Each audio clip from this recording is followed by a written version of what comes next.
Yo ayer les decía, y ya vamos a pasar luego cuando entremos a conversar con ustedes, vamos a pasar al análisis de esto que hemos conversado con María Verónica. Pero yo ayer les decía, vean, no hay que dejar, y fíjense, sin saber lo que nos enteraríamos en la noche. Es decir, ya la confirmación de que este es el peor derrame de petróleo en la historia, con 25.116 barriles, y la noticia de la noche también del rompimiento de varios de los diques que contenían el petróleo que estaba siendo retirado de los ríos y sus riberas el día de ayer o la noche de ayer con la crecida de los ríos. Y como yo les decía ayer, antes de saber todas las noticias que se daban en la noche, no podemos quitar la vista de Esmeraldas. En el país están ocurriendo un montón de cosas, pero tenemos que tener un ojo en Esmeraldas siempre. ¿Cuál es la afectación hasta ahora de lo que se ha podido ir midiendo? ¿Cuáles son las alternativas y cuáles son las obligaciones cumplidas y las por cumplir, las que no se han cumplido, de la empresa pública, del Estado y, por supuesto, de las alcaldías de Esmeraldas? Para conversar sobre todo esto, hemos invitado al doctor Inti Gronenberg, que está por primera vez en la contra. Inti, y yo particularmente creo que hace por lo menos un par de años no tengo oportunidad de conversar con él, así que con mucho gusto lo voy a recibir, lo voy a poner en pantalla. ¿Estamos, Inti? ¿Estamos listos? Hazme alguna seña para ponerte en pantalla. Perfecto. Entonces, iniciamos esta conversación con Inti Gronenberg, que ha estado muy pendiente también de lo que ha sucedido en Esmeraldas. ¿Cómo estás, Inti? Gracias por estar en la contra. Para mí es un placer, después de tanto tiempo, poder conversar contigo. Igual, mi querido Fernando, teníamos los dos menos canas en la barba en aquel entonces. Sí, señor, toda la razón. Pero qué gusto poder saludarte. El gusto es mío, Fernando. También sigo la contra y aprecio mucho tu trabajo. Yo siempre con el mismo respeto por el tuyo, estimado. Y partamos de ahí, ¿no? Tú eres una persona que has tenido consistentemente una preocupación academizada sobre este tipo de temas. Desde el mismo día del derrame, te has hecho presente en redes, también en entrevistas en otros medios. Y yo, ya te digo, como les comentaba a la audiencia, no quería conversar contigo, pero cuando te hicimos la invitación aún no sabíamos lo que se vendría en la noche. Quería preguntarte primero tu evaluación de qué significa el rompimiento de estos diques y cuánta afectación adicional podría provocar en esa zona. Verás, lo que preocupa es que uno esperase que el gobierno nacional, me quedo Fernando, luego de lo que pasó ayer, que tienen que terminar anunciando lo que nosotros ya veníamos hablando desde la comunidad ambientalista, que es el volumen de derrame, que estaba entre 25,000 y 30,000 barriles. Ellos pudieron estimar esto antes, podían entregar información a pocas horas y días, podían calcularlo, la estimación, no lo hicieron. Y uno esperaría que esos cambien y se den cuenta de que mientras más transparente es mejor. Lo que termina sucediendo es lo contrario.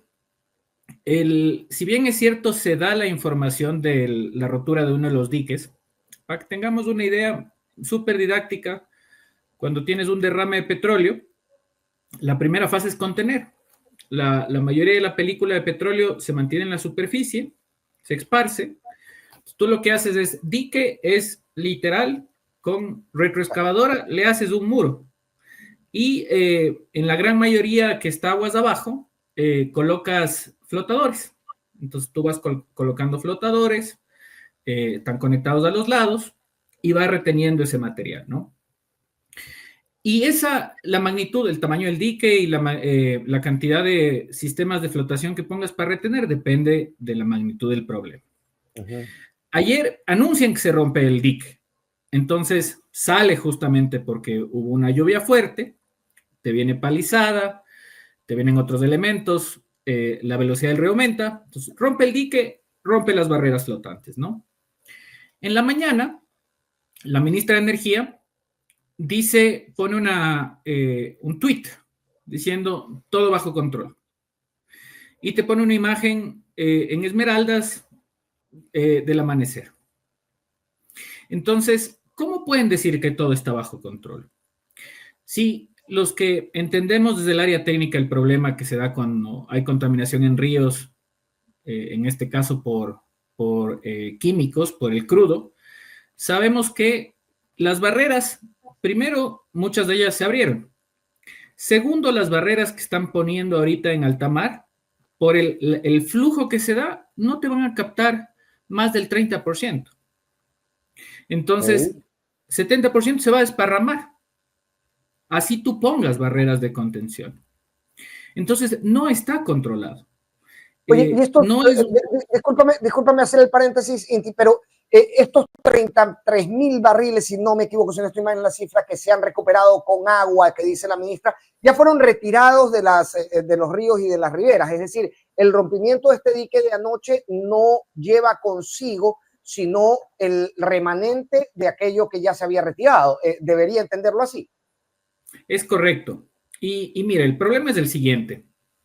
El anuncio que da Petroecuador ayer también, anunciando la magnitud del derrame de 25.111 barriles, 116. te dice también ya hemos retirado 31.000.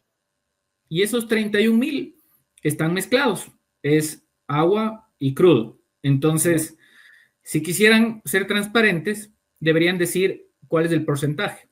El porcentaje va a variar dependiendo de la eficiencia de las máquinas y el momento que hicieron la extracción. Entonces, puede ser 50% mezclado agua, 50% crudo, puede ser más arriba, puede ser más abajo, todo depende del momento en el cual tú extrajiste el material, el crudo.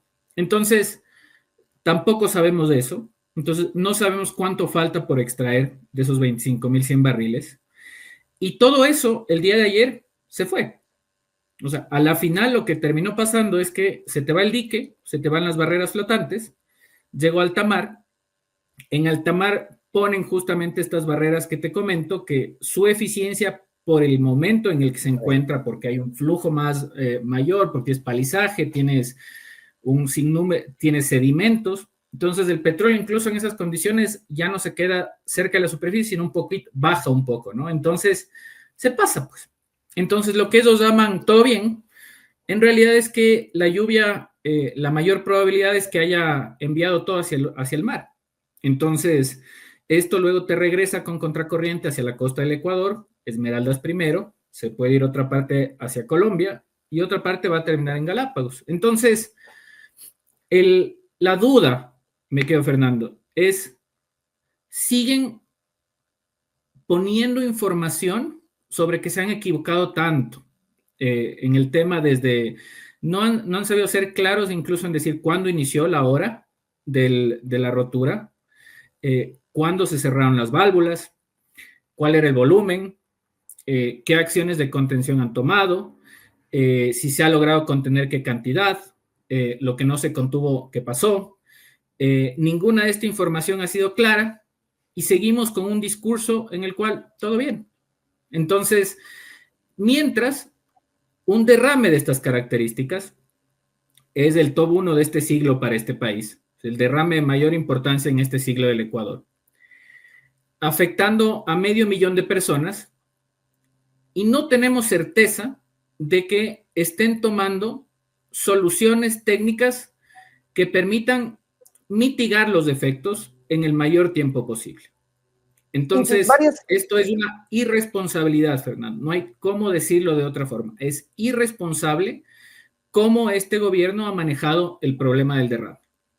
Me lo decía Guillermo Campaña, excelente de transporte de Petroecuador, me decía, sabes que la reacción fue muy tardía en la posta a la Dome de Vivanco de fuentes anónimas, al menos así lo expresaba.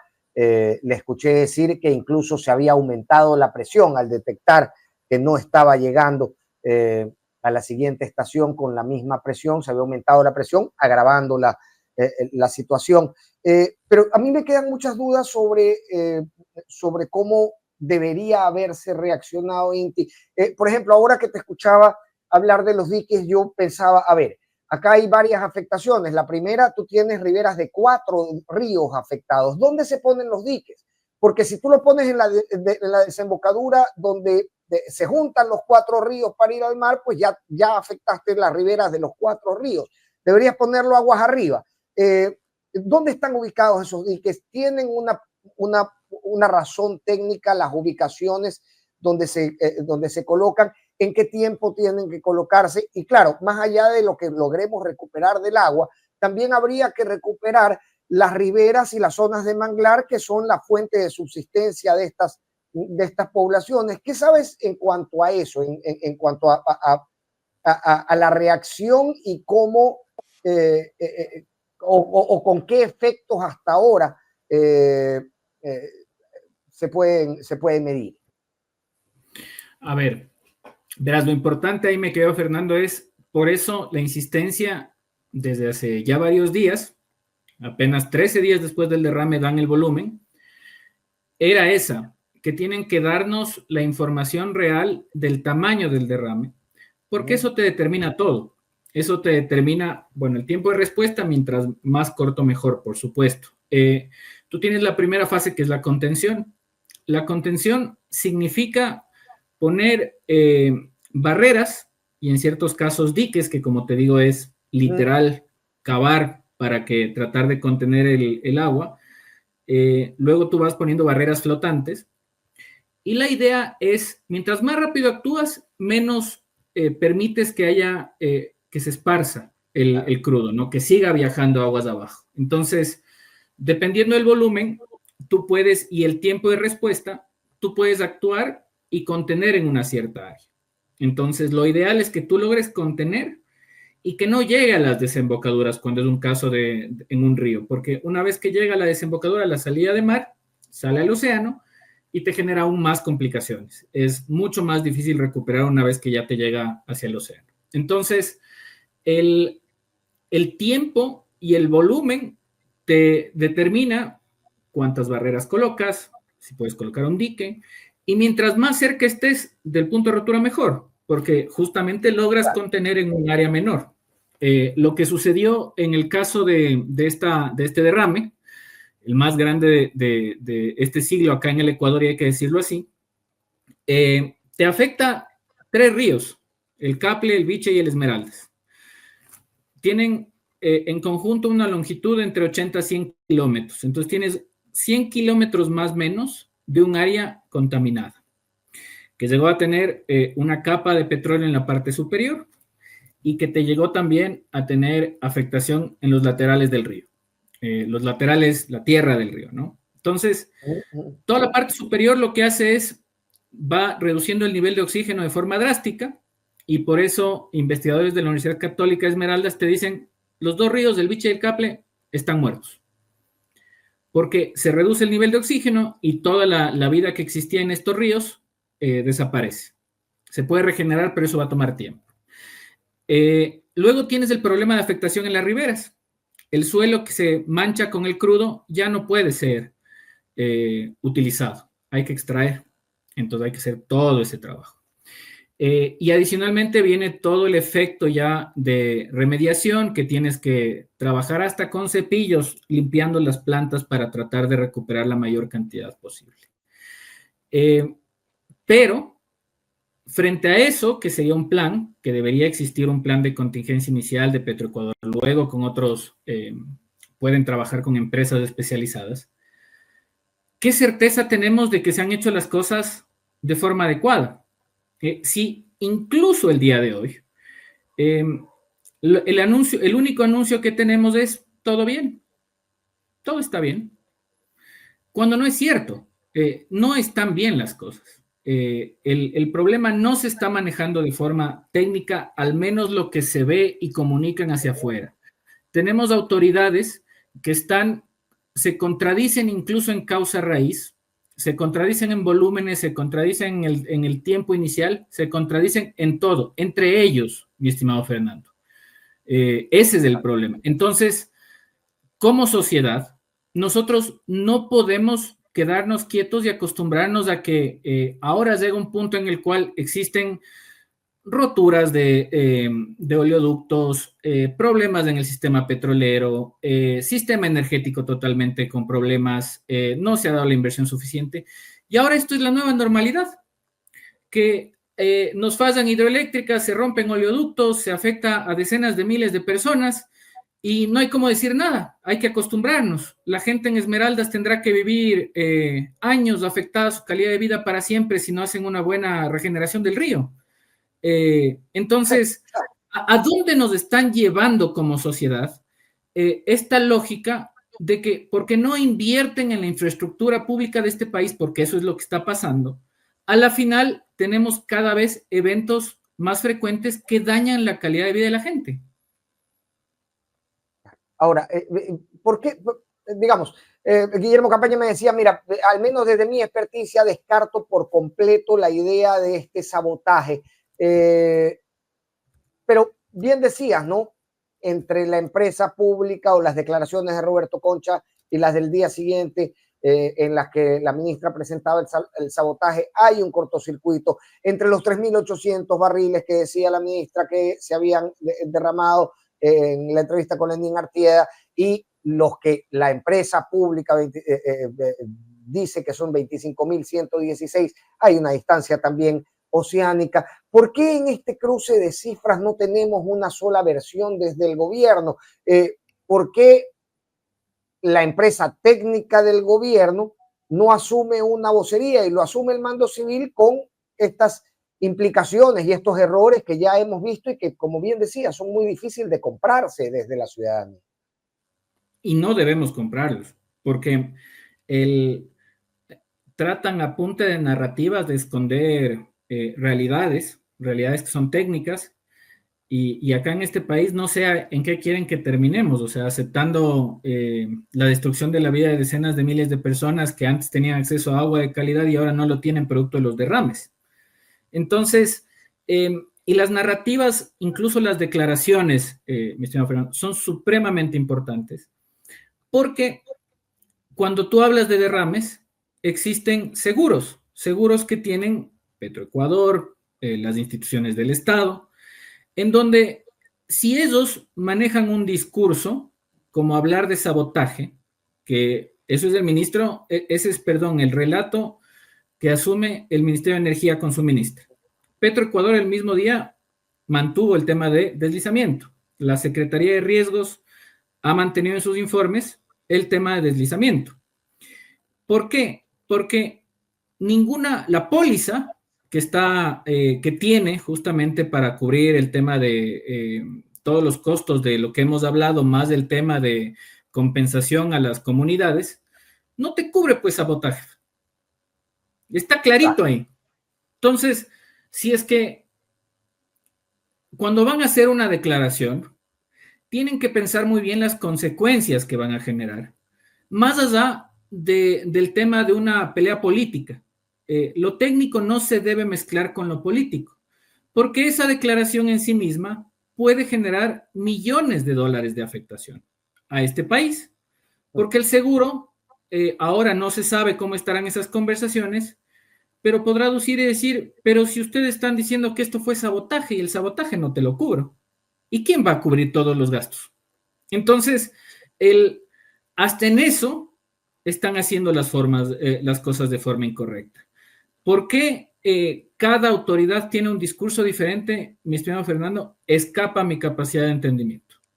No tengo un criterio bajo el cual te pueda decir, oye, está pasando esto por razones. No tengo la menor idea. Lo que te puedo decir es que es irresponsable la forma como este gobierno ha manejado este derrame, porque incluso, te pongo otro dato más, si hubiesen transparentado a tiempo la información, incluso la sociedad civil se podía haber activado, podían haber mandado víveres, podían haber mandado agua, como muchas veces el Ecuador y los ecuatorianos hacemos. cuando se da un tema de estos, nos enteramos de una magnitud grande y los ecuatorianos en momentos de desastres son muy proactivos en el tema de ayudar.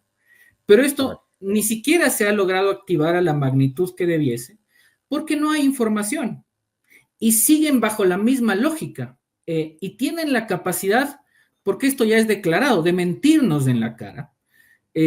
Cuando nos dicen que el derrame y en la entrevista que le hizo Lenin Artieda a la ministra, le pregunta por si acaso se equivocó, le dice 3.800 barriles, ¿segura? ¿No es eso lo que ya han extraído? Dicen, no, yo le confirmo, son 3.800 barriles la magnitud del derrame. Sí, señor. Y toda la comunidad, desde el presidente de la Cámara de Energía de este país, Roberto Aspiazu, ambientalistas que hacíamos estimaciones, sabíamos que este derrame, por lo bajo eran 25,000 barriles.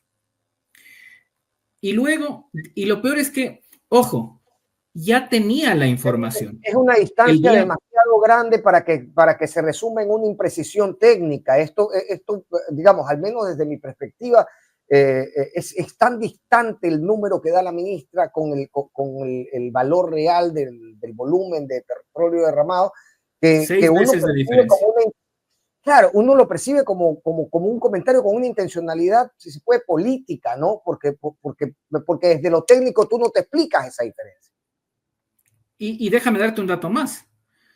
La ministra da la entrevista el viernes y el informe que sale ayer, porque primero sale un informe antes de la comunicación oficial de Petroecuador, un informe interno, que pareciese que por eso les obliga a dar cuenta de la magnitud del derrame.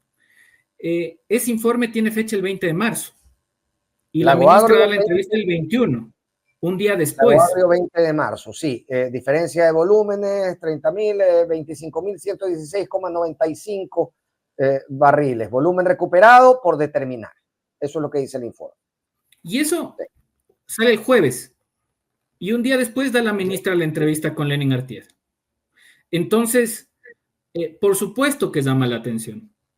Llama la atención de que no es lo mismo tener un derrame de 3.000 barriles, todo derrame tiene su impacto ambiental, que hablar de un derrame de 25.000 barriles que le ponen el top 1 de este siglo, de este país, y afecta a la comunidad como ha afectado. Pese a que las universidades decían, los académicos de la Universidad de Puse de Esmeraldas decían, no hemos visto una magnitud de un derrame como lo que está sucediendo. Sale la sociedad civil, te daba ya estimaciones. Sale la Cámara de Energía, te daba estimaciones que sobrepasaban los 25,000 barriles, Fernando. Entonces, ¿a qué punto estamos llegando? En el cual, por una catástrofe nos pueden mentir en la cara y nos van a decir que es 6 veces menos del impacto. ¿A qué país estamos llegando? ¿Qué consecuencias va a generar si nosotros simplemente nos quedamos, y cualquier gobierno, porque esto no es un tema político, esto es un tema técnico? No puede ser que un gobierno se acostumbre a darnos cifras erradas y falta de información frente a un desastre, porque eso no nos permite poder saber qué les está pasando a nuestros hermanos en Esmeraldas. Entonces, es inaceptable, Fernando, lo que están haciendo y se mantiene con el anuncio del día en la mañana, con el cual nos dicen todo controlado. Esto no está controlado. Esto todavía sigue afectando a decenas de miles de personas. No sabemos cuándo a la final van a terminar la etapa de contención. ¿Qué va a pasar con toda la cantidad que se derramó hacia el océano? ¿Cuánto tiempo van a tomar las tareas de limpieza que se van a tener que mantener meses en las playas de Esmeraldas? ¿Lo van a hacer o no lo van a hacer? ¿Qué va a pasar con el contrato en sí mismo que tienen con esta aseguradora? ¿Y quién va a dar la compensación a las miles de personas afectadas? Entonces, ahí me gustaría hacer un paréntesis, querido Inti, porque me gustaría saber cuál es la dimensión y el alcance de este contrato de aseguradora. ¿Tiene también una reparación a las comunidades afectadas? ¿Incluye los costos de remediación de las zonas afectadas? ¿Hasta dónde abarca el contrato de seguros? También para saber qué es lo que está en riesgo. las declaraciones de la ministra y la teoría del sabotaje. Verás, ahí quizás no soy la persona adecuada para responder y lo digo en avanzada, porque ya es un tema legal, ¿no? Entonces, los abogados justamente en materias ambientales son los que podrán ver, dicho sea de paso, qué coincidencia, esa es justamente la especialización de la ministra, ¿no?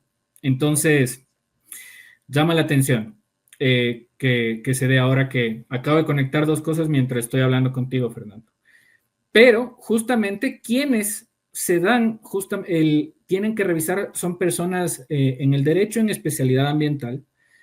Y llama la atención ahora que me pongo a pensar que alguien que tiene especialidad en esa materia cometa la imprudencia de decir sabotaje.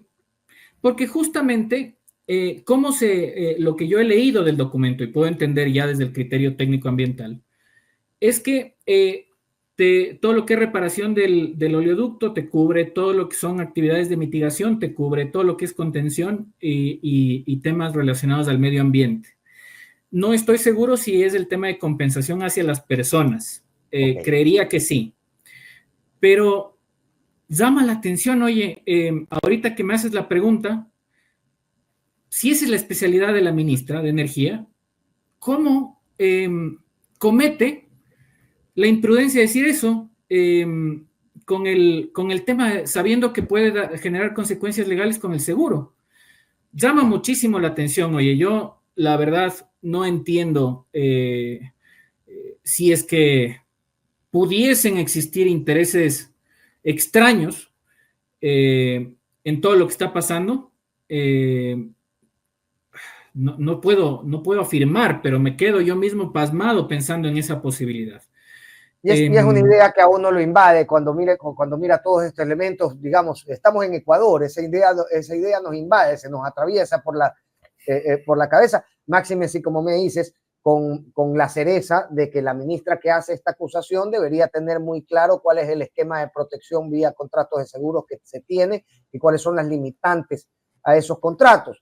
Me preguntaba también algo, Inti, que me lo decía Ismael Bernal la semana pasada, y me decía, a veces estas investigaciones quedan abiertas ad eternum. De esa manera nunca se determinan montos de reparación y nunca se paga a las comunidades afectadas ni se termina de hacer la remediación en esos lugares porque, digamos, no se le ha dado un valor final en blanco y negro a los montos.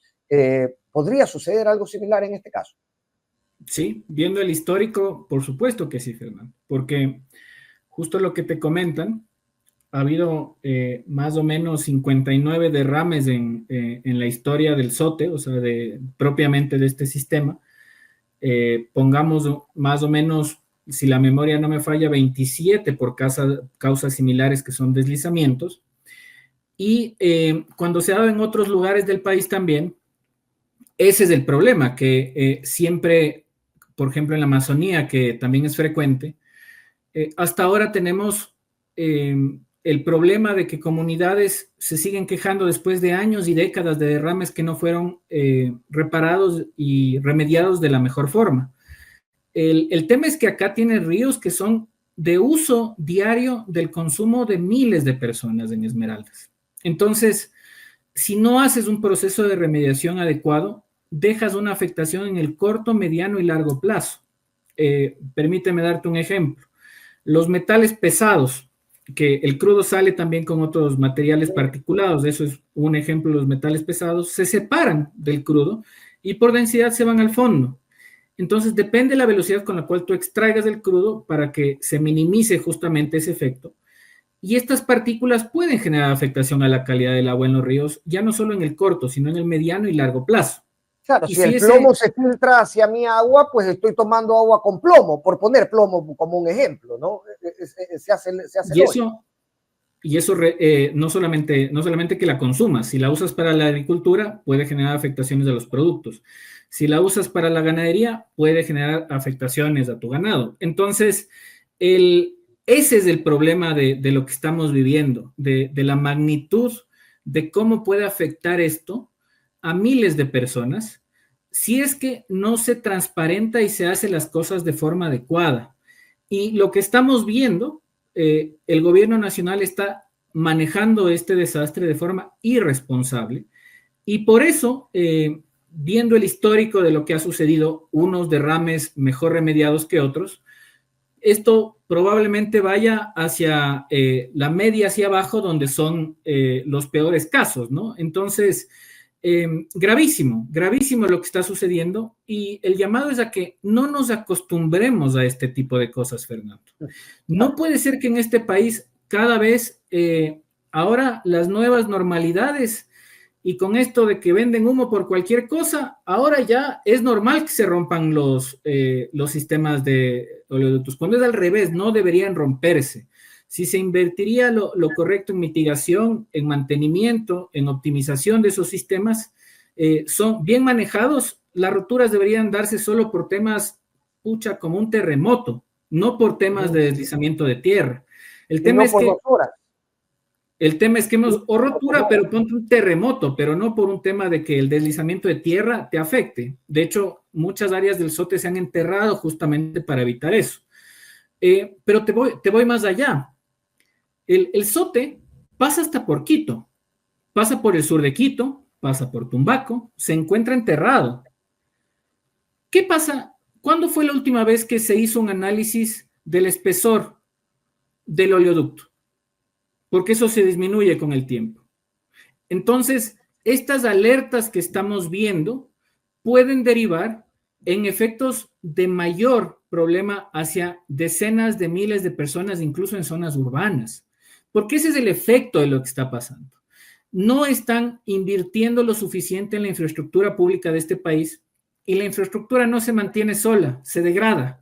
Y esa degradación genera los problemas que estamos viviendo. Entonces, vamos a empezar, peor, súmale cambio climático, que afecta aún más las condiciones del clima. Entonces, si no paramos esta lógica de que todo está bien, que haya cortes de energía, está bien, que hayan derrames y no den la información, está bien. A la final, nosotros somos los afectados. El gobierno quiere salir con cualquier cosa y nosotros tenemos que quedarnos calladitos y decir, ay, pucha, sí, pues ha pasado cualquier teoría, sí, así ha de ser, ¿no? Entonces, ¿hacia dónde nos están llevando como sociedad? ¿Dónde va a terminar esto? Va a llegar a algún punto en el cual ni siquiera nos va a alcanzar la plata para las remediaciones y simplemente se va a ir destruyendo, y peor aún, el país más megadiverso por kilómetro cuadrado de la faz del planeta. Eso es el Ecuador. La mayor riqueza de este país es su biodiversidad. Y hacia allá estamos yendo en el tema de destrucción. No es tolerable lo que está pasando. Es incomprensible que 100 kilómetros de río en el país más biodiverso por kilómetro cuadrado del planeta estén siendo consumidos por esto mientras no parecen dar con dirección los agentes de gobierno o al menos las vocerías de gobierno. Y aquí quería preguntarte algo. Fuera de gobierno, ¿existen ONGs que llevan registros de este impacto? ¿Existe algún tipo de fuente de información que no sea necesariamente aquella que maneja las vocerías de gobierno, como para poder comparar y decir, ok, listo, aquí hay algún tipo de empate o de distancia entre las dos teorías? Lo que termina pasando en casos como este es que organizaciones no gubernamentales patrocinan a comunidades para temas de litigio. Entonces, a la final, son procesos de años que lo que buscan es justamente la reparación integral, en donde muchas veces el Estado termina perdiendo y la cantidad de recursos aumenta o se mantiene en largas, ¿no? El tema de la cantidad de información, tú puedes estimar, como lo hemos hecho, ambientalistas y demás, y los datos que nosotros estimamos han sido bastante correctos, pero a la final los datos es una responsabilidad y una obligación del Estado de transparentarlos, es un derecho que tenemos todos nosotros. Entonces, no es justificable lo que está pasando. Perdóname, en otro país, un error como el que cometió la ministra es motivo de que esa persona en sí misma diga, voy a dar un paso al costado. No puede ser que tú informes un valor que es 6 veces menos que la cantidad real del desastre. Porque dejas un montón de dudas. Te planteo una. Si esa información pasó a energía ambiente, ¿será que ambiente estaba haciendo sus controles en función de 3.800 y no 25.000? ¿Cómo sabemos? ¿Será que estaban haciendo los cálculos de mitigación en función de 3.800 y no 25.000? Y por eso lo que está pasando. Entonces, el manejo de esta crisis, mi querido Fernando, cero temas partidistas, técnico puro y duro. En otro país, esto hacía que la persona que está a cargo dé un paso al costado. Pero claro, no. claro, por una cuestión de responsabilidad también con lo que maneja. Y desde esa lógica,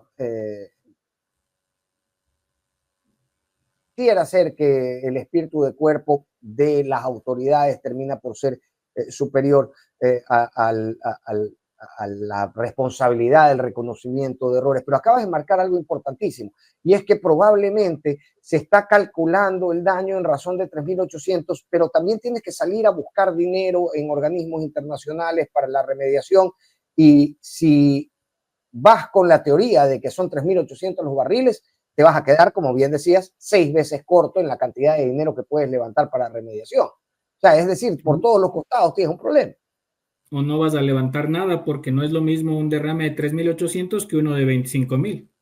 O sea, cuando tú buscas ayuda de organismos internacionales en estos temas, que es muy difícil, justo por eso los temas de remediación tienen que ser con el tema del seguro y demás, sobre todo en los temas petroleros, porque el petróleo per se genera recursos para un país.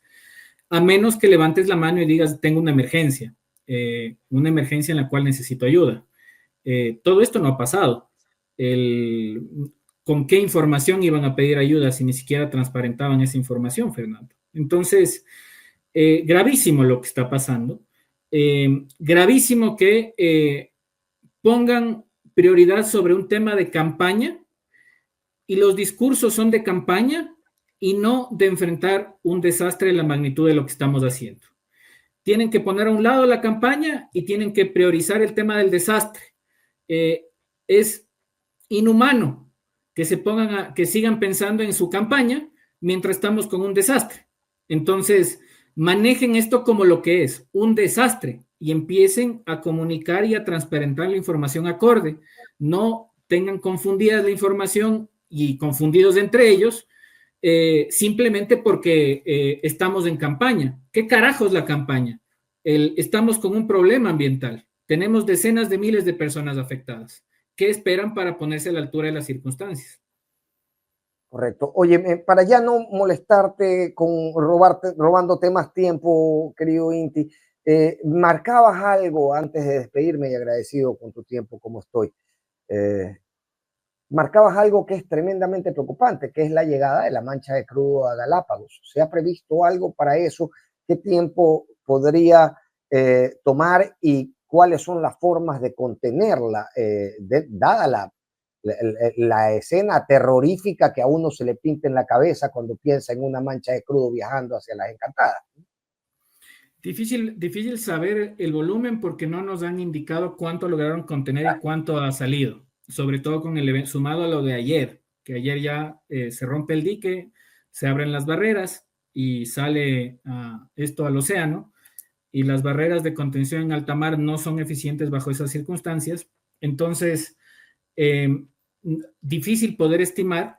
Lo que sí sabemos es que las corrientes oceánicas chocan en la línea ecuatorial y direccionan flujos de material orgánico, plásticos incluso, por eso el plástico termina, el que sale del Ecuador continental, la basura mal manejada termina en Galápagos, y por supuesto cuando se dan derrames.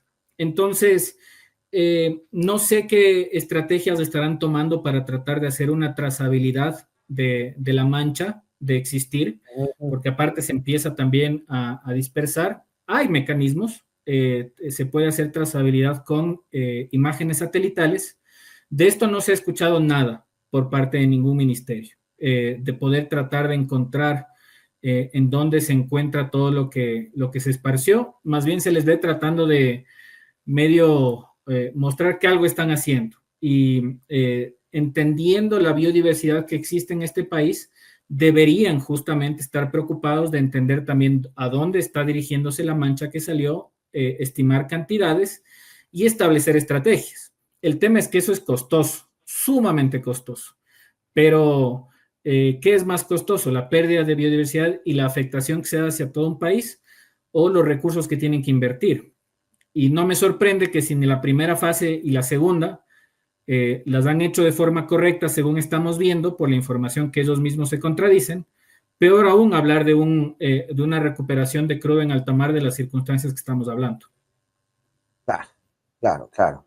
Clarísimo, querido Inti. Oye, qué gusto conversar contigo. Lamento que sea en estas circunstancias y no analizando cosas que podrían garantizarnos un mejor porvenir, pero en todo caso es importantísimo poner a disposición de la gente esta información y yo te lo agradezco infinitamente. A las órdenes, cuando gustes me quedo, Fernando. Hasta que todavía tengamos cabello, ojalá no sea la última después de unos años. Ojalá no nos encontremos en 2 años ya más blanca la barba y más calvo la cabeza. Te mando un abrazo gigantesco, querido. Gracias por estar aquí. Chao. Bien, Inti Grodenberg, con quien yo he disfrutado cada minuto de conversación por la calidad y la certeza, la contundencia de sus comentarios. Y digo disfrutado porque me gusta saber, me gusta que quienes saben me transmitan información, no porque el tema sea agradable. De hecho, el tema es muy profundamente desagradable.